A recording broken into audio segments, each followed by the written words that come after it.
Depuis le début des temps, l'être humain lève les yeux vers le ciel et se demande « Que devient l'âme après que le corps cesse de respirer? Est-ce la fin absolue, un vide informe, ou le début de quelque chose que nos yeux ne peuvent pas encore comprendre ?» Cette question traverse les civilisations, les religions, les cultures et les sciences.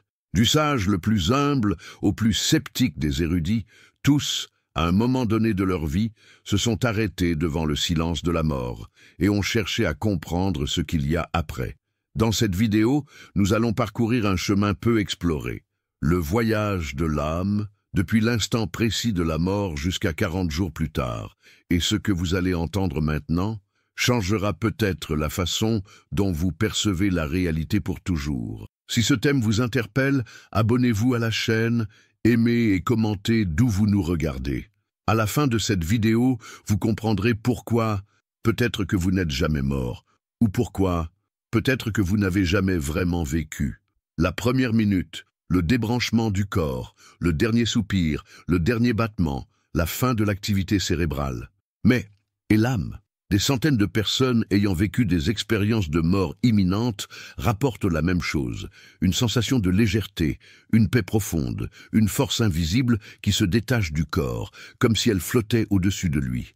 Il n'y a pas de douleur, pas de peur, seulement le silence et une étrange certitude que quelque chose continue.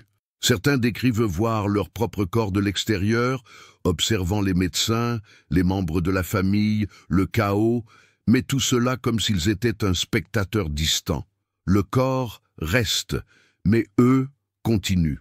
Les religions décrivent cet instant comme le moment où l'âme se regarde elle-même, une sorte de miroir spirituel où elle ressent, en une seule seconde, le poids de tout ce qu'elle a été, ce qu'elle a fait, ce qu'elle n'a pas fait. C'est un rapport invisible devant des forces supérieures, et il est impossible de se mentir à soi-même. Les premières heures, l'éveil dans l'invisible. L'âme commence à comprendre. Le corps est resté. Mais la conscience demeure. Elle pense encore. Elle sent encore. Elle est encore. Mais le monde autour d'elle a changé. C'est le début de la transition. Les récits spirituels et mystiques décrivent ces premières heures comme une période de contact avec d'autres âmes. Des êtres chers déjà décédés apparaissent, des êtres de lumière, des guides, ou même des figures inconnues, qui semblent conduire ce processus. Dans cette phase, l'âme commence à se détacher du poids de la vie terrestre. Les vieilles rancœurs, les attachements, les peurs, tout commence à se dissoudre. C'est comme une sorte de désintoxication spirituelle, nécessaire pour ce qui va venir. Le premier jour, l'âme est encore proche. Pendant le premier jour après la mort, l'âme reste proche de ses êtres chers et du corps. Elle observe, essaie de communiquer, se trouble avec son nouvel état. De nombreux récits de parents vivants parlent de ressentir des présences, d'avoir des rêves vifs ou même de pressentir le défunt dans les lieux. C'est comme si l'âme ne savait pas encore si elle était partie pour de bon ou si elle pouvait revenir. À ce moment, elle n'appartient plus totalement à la terre, mais elle n'a pas encore été pleinement accueillie par les mondes subtils. Elle est entre deux voiles, et c'est dans ce silence que beaucoup commencent à s'éveiller à l'éternité. Du 3e au 7e jour, le jugement intérieur. Cette période est décrite par plusieurs traditions comme un moment décisif. L'âme revoit sa trajectoire de vie, affronte ses regrets, reconnaît ses erreurs, ses choix, ses silences. C'est un jugement sans juge, seulement l'âme face à elle-même. Pour certains, cela apporte la paix, pour d'autres, un profond inconfort. C'est comme plonger dans un miroir qui ne cache rien. Certains rapportent traverser des lieux sombres, des couloirs de souvenirs, des tunnels de lumière, ou rencontrer des figures marquantes du passé.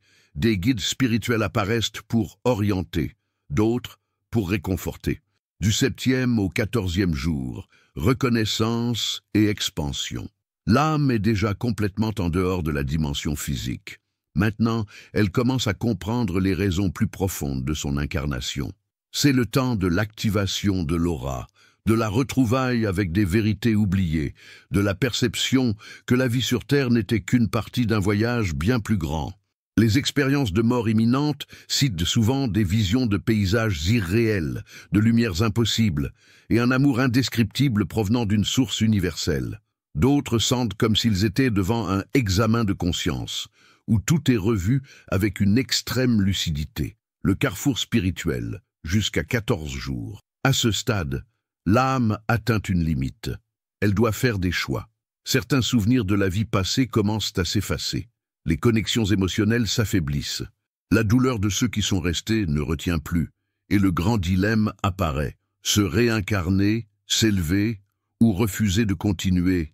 Certaines âmes ressentent la paix, d'autres la confusion. Certaines suivent, d'autres se perdent entre les mondes. Ce moment est décrit comme une impasse entre les dimensions où le libre arbitre spirituel se manifeste pleinement. Du 14e au 20e jour, la présence du sacré. Des guides spirituels plus élevés s'approchent. L'âme commence à être introduite dans un nouvel état d'existence, où le temps n'est plus linéaire, et l'espace n'est plus géographique, mais énergétique. Elle comprend peu à peu la raison de tout ce qu'elle a vécu, et ressent un immense désir de protéger ceux qui sont encore sur le plan physique. Même ceux qui ne croient pas en la spiritualité peuvent sentir la présence de ceux qui sont partis pendant cette période. Dans les rêves, les pressentiments, les coïncidences ou les messages inexplicables. Du 20e au 30e jour, la seconde naissance. L'âme s'intègre plus pleinement aux sphères subtiles de l'existence. Certaines traditions décrivent ce processus comme une initiation.